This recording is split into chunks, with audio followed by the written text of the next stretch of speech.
Thank you. Very good. Chair now recognizes Mr. Khanna for 5 minutes. Thank you, Mr. Chairman. Mr. Parnas, can you tell me about your meetings with Dmitry Firtash and why you believe the Trump campaign used his services? Yes. Well, I was sent to meet with Dmitry Firtash because Dmitry Firtash had resources. He's an oligarch that was in Vienna waiting to be extradited to the United States. But he was very close with Vladimir Putin, Ukraine, and lots of characters in that part of the world. And my objective at the time was to have him help us lean on Mykola Zlochevsky and get dirt on the Bidens. And what type of dirt were you trying to get? We were searching for Hunter's hard drive that we were told was out there. We were searching for bank records to validate certain bank records that was given to me, Hunter's personal bank records that was given to me by John Solomon that he said he got from the FBI to validate certain payments that were going for car purchases. But the objective was to try to find a link from any of the payments that would go into Joe Biden's account. And who told you to get this dirt? Well, who told me? Rudy Giuliani. Anyone else that you remember? John Solomon. I mean, everybody that was part of the team. I mean, did Bill Barr know that you were involved in getting this dirt?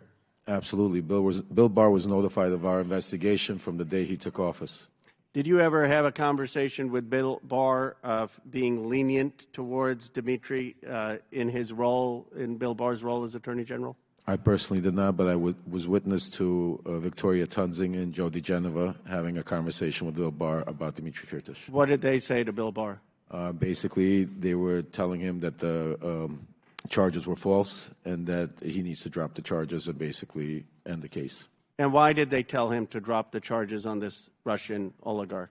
Because Dmitry Firtash was going to help us getting dirt on the Bidens or whatever else the Trump campaign needed. So my understanding is you have the Trump campaign telling you to talk to a Russian oligarch to get dirt on the President of the United States for political reasons, and then someone from the Trump campaign is talking to the Attorney General to drop the charges because this foreign national is helping get dirt on a political candidate? Absolutely. Did Bill Barr indicate any willingness to drop the charges? After a meeting that Victoria Tunzing and Joe DeGeneva had with DOJ, they came back and informed me that we're going to Vienna because to tell Dmitry Firtash everything's going to be okay. Do you know if Bill Barr in any way told you to say that? I was not privy to in that meeting, no. Do you have any evidence that Bill Barr would have indicated to signal to Dmitry that the charges would be dropped? Only from conversations from Rudy Giuliani or Victoria Tunzing. And what did they say about what Bill Barr said?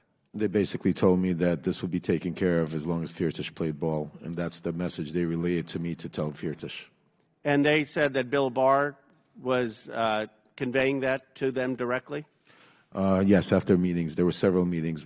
There was a private meeting where Rudy Giuliani went and bumped into actually Bill Barr at the Trump International Hotel, and he used that as a moment to take him aside, speak to him. And then there were certain official meetings through official channels where Victoria Tunzing met with him. So, yes. Do you know anything, if anything, was done with the charges? Till this day, Dmitry Firtash is not here. Do you believe that Bill Barr should be investigated for his conduct in potentially dropping these charges? I absolutely believe that. But not only that, I believe Bill Barr should be investigated into the cover-up and trying to silence me to get the truth out of what really happened in Ukraine. And explain the cover-up and what you believe he should be investigated with your last minute.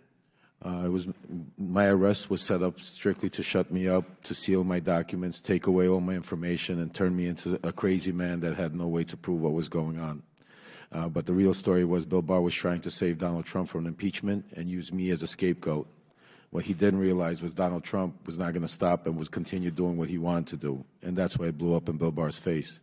He also hired special counsel at the time, Brady, to look into Ukraine. When we tried to reach out, my attorney to special counsel Brady, he never returned our phone call. Nobody wanted to hear anything I had to say that had to do with Ukraine, Donald Trump, or Rudy Giuliani. Mr. Chairman. Will the gentleman yield? Yes. Thank you. Mr. Parnas, I just want to say you have stuck to the facts today. We don't hear bombast and rhetoric from you, but you're telling a true story, and you've conducted yourself with great purpose and great dignity, and I know your son is here with you today, and I hope he and the rest of your family are proud of what you're doing for America. Yield back. Thank you. Chair now recognizes Mr. Donalds from Florida for 5 minutes. Thank you, Chairman. It's been an interesting hearing so far. Let's actually get to the actual paper trail of money flow from the CEFC into the bank account for President Joe Biden. And I want to start with a text message, July 31, WhatsApp text message between Hunter Biden and one Mr. Zhao. Real quick, Mr. Bobulinski, who is Mr. Zhao? Congressman Donalds, I'd just actually like to spend 20 seconds.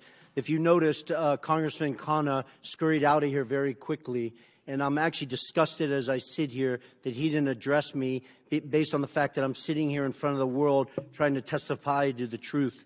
In October 2020, I have messages I'm willing to produce to both the Democrats and the Republicans that Ro Khanna sent to me saying, you have always demonstrated to me that you're nothing but an honest with the highest integrity individual, and I was begging for him to go on CNN and tell the world in October 2020.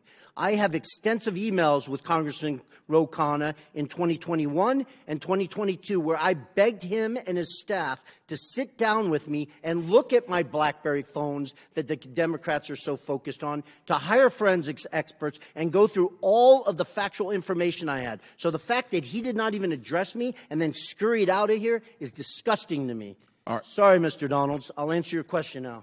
All right, so we're going to have to come off of that because now we're at 3 minutes, 30 seconds. Yep. Mr. Chairman, for the record, I want to submit into the record 2 different WhatsApp text messages.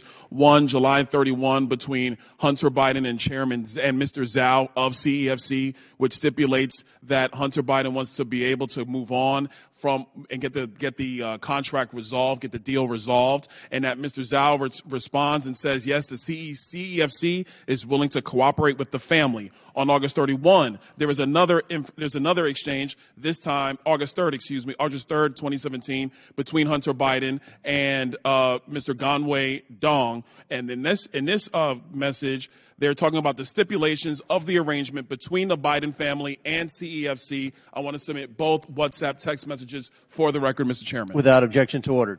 Okay, now.